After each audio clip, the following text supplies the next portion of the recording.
You have to understand, we're simply just trying to check out everything, make sure everything comes That's not how she approached me. You wasn't here. That ain't how she approached me. Okay. She talking calm now since y'all here, but she didn't. And then he gonna talk about it's gonna end bad for me. What that mean? Him? Didn't you just tell that to me? You tried to whisper it. Hopefully you provide us information that we need. So now listen to that. He threatened me. How was that a threat? It's gonna end bad for you? What, that's not a threat. He's just trying to get you to comply. Come on, man. That's a threat, man. That's a threat, man. You told me it's gonna end bad for you tonight. What that mean? It mean you gonna whoop me? You gonna shoot me? You gonna kill me? Tase me? Then what? Explain to me what end bad mean then. We're going to identify you. That, come on, now you're switching it up. I know the boys in blue, I know y'all got a code. I understand. But y'all harassing a man, a hard-working man, for no reason, man. Well, as simple as this, man. You provide us identification. I don't have to do that. You trying to violate my rights, man. We're not trying to violate your rights, sir. Not at all whatsoever. We're just out here trying to do our job and keep you safe. And I answered. All right.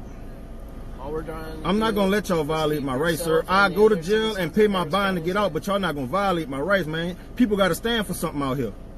You cannot mess with nobody for no reason just because y'all feel like y'all could. The cops are not above the law, man. I pay taxes. I pay y'all salary. But y'all walk around like y'all paying our salary. That's not right, man. I don't break no rules, no laws. You're bothering me for no reason. You're saying you don't break any laws, but I just explained to you. You trying to make up something to try to just bring me to jail, man? Talking about a curve. Is that serious? Y'all want to get somebody buying money that bad? Just do me a favor. Just take a deep breath right quick for me, okay? Here's the deal. Anytime there's any kind of vehicle parked anywhere, especially in a wooded area. By the way, I'm Sergeant Gonzalez, okay? Yes, sir. I want to introduce myself to you before we go on, okay? You said you live 3 houses down, right? Yes, sir. Okay, so here's the deal. Let's say your wife saw the same vehicle parked over here in this form and fashion, and your wife called the constable's office and said, hey, there's a suspicious vehicle over here. What would you want us to do to protect? Hold on, no. Before you answer that question, take a deep breath. What would you want your wife? How would you want us to handle the call for your wife? I understand what you're saying. No, but see, that's what I'm saying. I'm trying. But to, if a person wasn't breaking the law, but Mr. Pride, hold on just a minute. But see, that's the thing. Just like Sergeant Strain was saying, we don't know what you're doing back here. And some officers, I'm going to be honest with you, some officers need a little bit more experience than others. Okay. Man, that dude just threatened me. That dude just told me it's going bad for me. What that mean? Listen, and we're going to talk to all the officers that were out here before we leave. Okay. But here's the deal.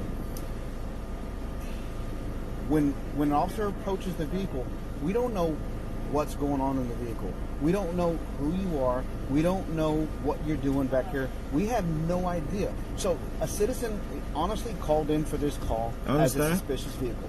So an officer's job is to come out here, and believe it or not, we put our life on the line every day. So if the officer would have came back up here, and there would have been 4 guys out here smoking dope, and all of a sudden she walks up the car, boom, boom, boom, boom, boom, boom, boom. They blast her, she takes off, they take off.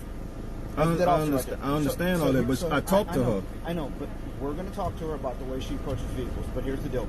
For a female officer, and I'm not making any excuses for anybody. I just got involved in an on-duty shooting a month ago. So here's the deal. It's a little,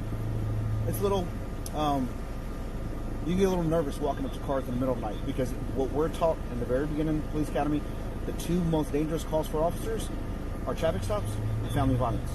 Why do you think that is? I'm not an officer. I don't know. Emotions are high, and we don't know how it's going to end. So when a deputy back here on a dark street by herself walks up to a vehicle, things can get out of control real quick. I understand. So sometimes you have to take it to a level in order for the person to be able to get surprised. But that's not going to work for everybody. It's not. Because I'm not scared. I know. I understand it, Mr. Bryan, and I appreciate you for cooperating. Yes, sir. But if an officer asks you for a driver's license, even though you haven't violated any laws, but if you're on a public roadway and you're behind the wheel and an officer asks you for a driver's license, and if you don't give it to that officer, that is failed to ID, because you're on a public roadway. You admitted that this is a public roadway. So this is a public roadway. You're behind the wheel. So if an officer asks you for that, now it's failed to ID. Do you understand what I'm saying?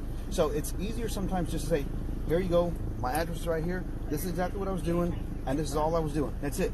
And then be on your merry way.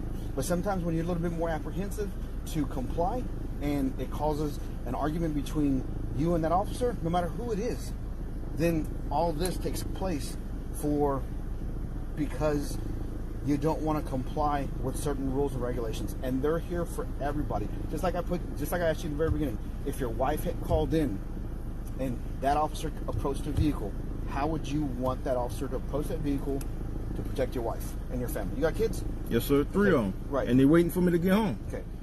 So let's say that person was out here robbing, stealing, shooting, whatever else. That officer's out here to protect you and your family. You understand what I'm saying? So you're not doing anything wrong, but by you not complying and giving the officer your ID when you're behind a steering wheel, that is where the fault lies. You understand what I'm saying? And I'm not making anything up. You can Google it. You can look online. Public roadway, officer asks you for an ID, fail to ID. You understand what I'm saying? So next time, let's just be a little bit more cooperative, just so that everybody can go home safe. I understand that. All right? Sergeant Strand's going to talk to you. All right. How do you pronounce it, Mr. Prime? Prime?